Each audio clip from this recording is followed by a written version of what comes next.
Guys, ఈరోజు నేను మనిషి కలిపి శాండ్విచ్ చేద్దామని అయితే ఫిక్స్ అయిపోయాము. సో తనకి స్టవ్ అందట్లేదని చెప్పేసి కష్టపడి చైర్ కూడా తీసుకొని వచ్చేసింది. సో నేను చేయాలా నువ్వు చేస్తావా శాండ్విచ్ అని చెప్పేసి అంటే నేనే చేస్తాను అక్క అని చెప్పింది. సరే నువ్వే చేస్తావా చెయ్యి అని చెప్పేసి చికెన్ తెచ్చుకొని చిన్న చిన్న పీసెస్ కింద కట్ చేసి ఇచ్చాను. ఇక్కడ ఇప్పుడు ఏం చేస్తుందో నాకు కూడా తెలియట్లేదు గైస్.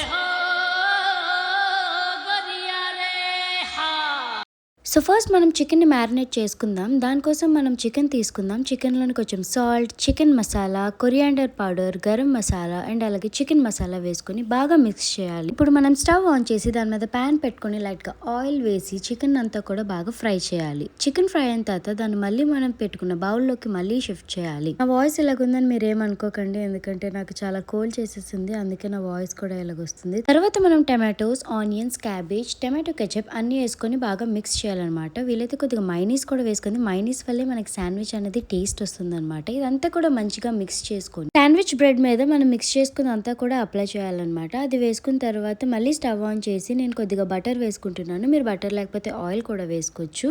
అండ్ ఇలాగ బ్రెడ్ ని దాని మీద టోస్ట్ చేయాలన్నమాట. కావలిస్తే బ్రెడ్ మధ్యలో చీజ్ కూడా వేసుకోవచ్చు. నేను 2-3 బ్రెడ్స్ కి చీజ్ కూడా వేసాను. సో ఇక్కడ మా శాండ్విచ్ అయితే రెడీ అయిపోయింది. ఇక్కడ మనిషి టేస్ట్ చూస్తుంది. నా ఎక్స్ప్రెషన్ చూసి ఇదేంట్రా బాబు ఎలాగొస్తుందని అనుకున్న తర్వాత కాలిపోయింది అక్క అందుకే అని చెప్పేసి చెప్తుంది. సరే అని చెప్పి నేను కూడా టేస్ట్ చేశాను. నిజంగా టేస్ట్ చాలా బాగా వచ్చింది గైస్. మీరు కూడా మీ ఇంట్లో ఈ శాండ్విచ్ ని ట్రై చేయండి. చాలా ఈజీగా చేసుకోవచ్చు.